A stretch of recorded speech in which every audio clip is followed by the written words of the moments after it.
بسم اللہ الرحمن الرحیم۔ السلام علیکم ناظرین، آپ دیکھ رہے ہیں M F Saadi Islamic YouTube channel. یہاں ہمارے پاس تراکیب ہیں فارسی ترکیب کے سلسلے میں، بہت مختصر سی یہ ایک تمرین ہے، اس کو حل کرنا ہے۔ اس میں زیادہ فاعل بتا رہے ہیں، نائب فاعل یا مفعول ما لم یسمى فاعلہ جسے کہتے ہیں، اس کی تعیین کر رہے ہیں، اس کی پہچان کروا رہے ہیں۔ تو بہت مختصر ترکیب ہے یہاں پر، اس کو ہم کر لیتے ہیں آج۔ تو شروع کرتے ہیں جی۔ اللہم صلی وسلم وبارک علی سیدنا محمد۔ پہلی ترکیب ہمارے پاس ہے قال نسوۃ۔ قال صیغہ فعل ماضی معلوم، نسوۃ فاعل مرفوع بضم لفظا، یا نسوۃ مؤنث ہے تو فعل جو مذکر کیوں ہے، تو اس کا جواب یہ ہے کہ نسوۃ جمع مکسر ہے، تو جمع مکسر جب بھی فاعل ہو تو پھر فعل کو آپ مذکر بھی لا سکتے ہیں، مؤنث بھی لا سکتے ہیں، تو اس وجہ سے فعل قال آ گیا، قالت بھی ہو سکتا ہے۔ دوسری ترکیب ہے زمین اللہ اور رزق کل شیء۔ زمین صیغہ فعل ماضی معلوم، لفظ اللہ فاعل مرفوع بضم لفظا، رزق مفعول به منصوب بالفتح لفظا، مضاف کل مضاف الیہ مجرور بالکسرہ لفظا، مضاف احد مضاف الیہ مجرور بالکسرہ لفظا۔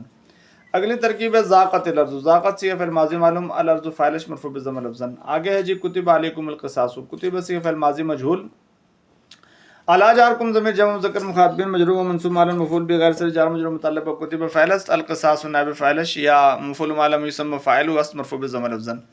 اگلی ترکیب ہے یا ایھا الذین آمنوا کتب علیکم الصیام۔ یا حرف ندا قائم مقام ادو ناصب منادى مضاف یا مشابہ مضاف نکرہ غیر معینہ، اور ایو منادى مفرد معرفہ مبنی علی الضم موصوف، ہا حرف تنبیہ، الذین آمنوا جملہ صفت توست، الذین اسم موصول بما صلہ خیش جملہ صفت توست کہہ سکتے ہیں مرفوع محلا، الذین اسم موصول، آمنوا صیغہ فعل ماضی معلوم و ضمیر بارز فاعل مرفوع محلا، آمنوا صلہ اوست، آمنوا صیغہ فعل ماضی معلوم و ضمیر بارز فاعل مرفوع محلا راجع بسوء موصول۔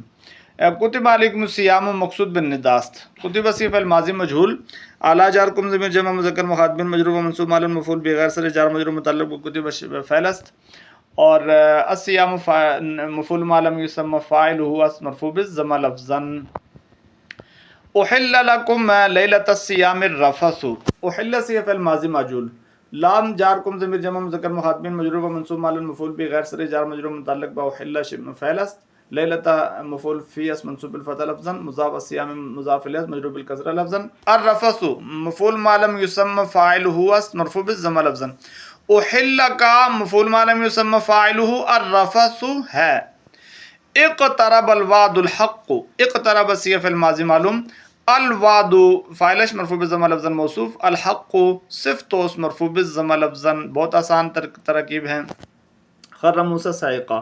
خر صیغہ فعل ماضی معلوم، موسیٰ فاعل مرفوع بالضم تقدیرا کہہ دیں گے، مرفوع بالضم تقدیرا، اس کو ذوالحال کہیں گے، اور صاعقہ حال است منصوب بالفتح لفظا۔ ضرب ابن مریم مثلا۔ ضرب صیغہ فعل ماضی مجہول، ابن فاعل است مرفوع بالضم لفظا مضاف، مریم مضاف الیہ مجرور بالفتح لفظا، مثلا مفعول به است منصوب بالفتح لفظا۔ یردون الی اشد العذاب۔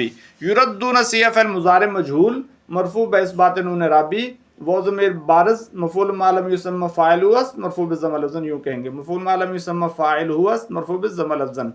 الی جار اشد مجرور بالکسرہ لفظا منصوب مفعول به غیر صریح جار مجرور متعلق یردون فعل است، اشد مضاف، العذاب مضاف الیہ مجرور بالکسرہ لفظا۔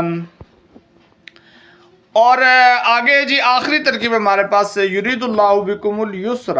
یرید فعل مضارع معلوم مرفوع بالضم لفظا، لفظ اللہ فاعل مرفوع بالضم لفظا، با جارکم ضمیر جمع مذکر مخاطبین مجرور و منصوب محلا مفعول به غیر صریح جار مجرور متعلق با یرید فعل است، الیسر مفعول به است منصوب بالفتح لفظا۔ تو یہ ساری تراکیب جی بہت مختصر سی تمرین میں اس کو مکمل کر دیا ہے۔ اللہ رب العزت مزید آسانی فرمائے، ہم سب کے حال پہ رحم فرمائے۔